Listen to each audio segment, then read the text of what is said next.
Okay, so here's a scenario that sounds fake, but happens constantly all over the world to completely ordinary people. Someone posts a picture from business class, lying flat in a pod seat, champagne in hand, somewhere over the Atlantic. Caption says something like, "This flight cost me $0." And the comments immediately fill up with people convinced this person is either lying, secretly rich, or doing something illegal. Here's the actual truth, and it's way less dramatic and way more available to regular people than anyone assumes. They're not lying. They're not secretly wealthy. And what they're doing isn't illegal in the slightest. It's a very specific, well-documented financial strategy that the travel and banking industries actually built on purpose, and then, ironically, spent years hoping most people wouldn't bother learning how to use properly. Let's call it what it actually is: travel hacking. And I want to walk you through exactly how it works, why it exists in the first place, the psychology of why banks are willing to basically give away free flights, and then get into the actual mechanics so you can start doing this yourself, responsibly, without wrecking your credit in the process. Let's start with the part that confuses people the most. Why would a bank ever give you a free flight worth hundreds or even thousands of dollars just for opening a credit card? That seems like a terrible business decision on their part. Except it isn't, and understanding why is actually the key to using this system well instead of getting burned by it.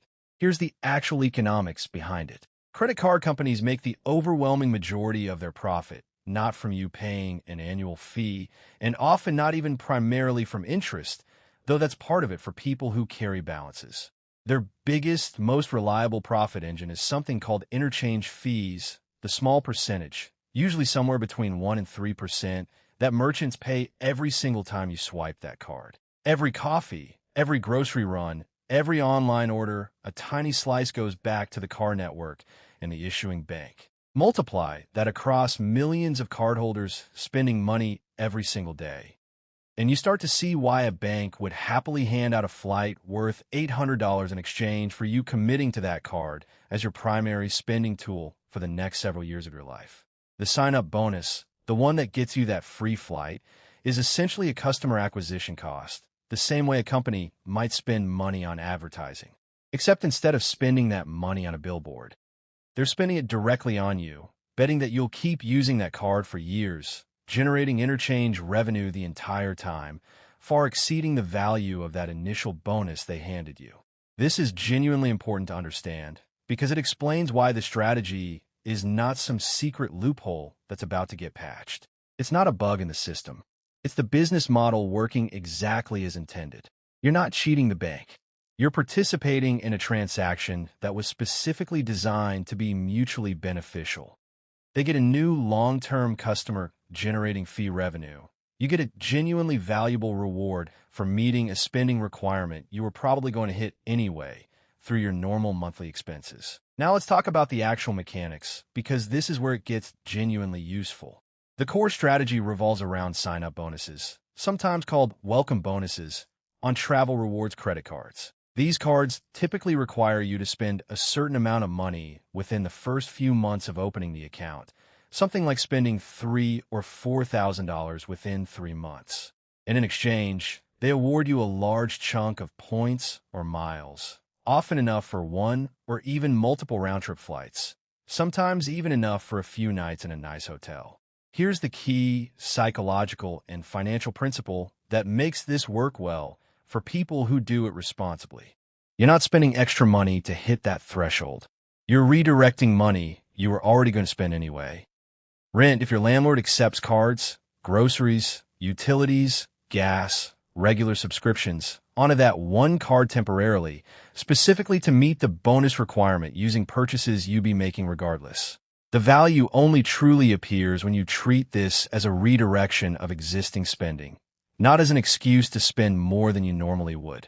This is exactly where people get into trouble, and I want to be really direct about this because it matters enormously. If chasing a sign-up bonus causes you to overspend beyond your normal budget, or if you carry a balance and pay interest charges that exceed the value of the bonus you earned, you have not won this game. You've lost it badly, and the flight that looked free actually cost you significantly more in interest than the ticket itself would have cost you to simply buy. The entire strategy depends completely on paying your statement balance in full every single month, no exceptions. If you can't reliably do that, this strategy isn't for you yet, and that's an honest, important thing to say before getting into anything else. Now, assuming you can pay in full every month, let's talk about the second layer of this, which is understanding the actual value of points and miles, because not all points are created equal, and this is where people leave enormous amounts of value on the table without realizing it. Points earned through flexible, transferable programs, the kind associated with certain premium travel cards, are generally far more valuable than points tied directly to a single airline or hotel chain.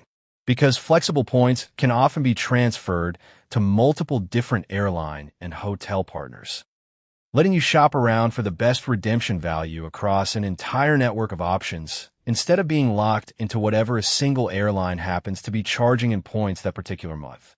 Here's a stat that surprises people who haven't looked into this closely.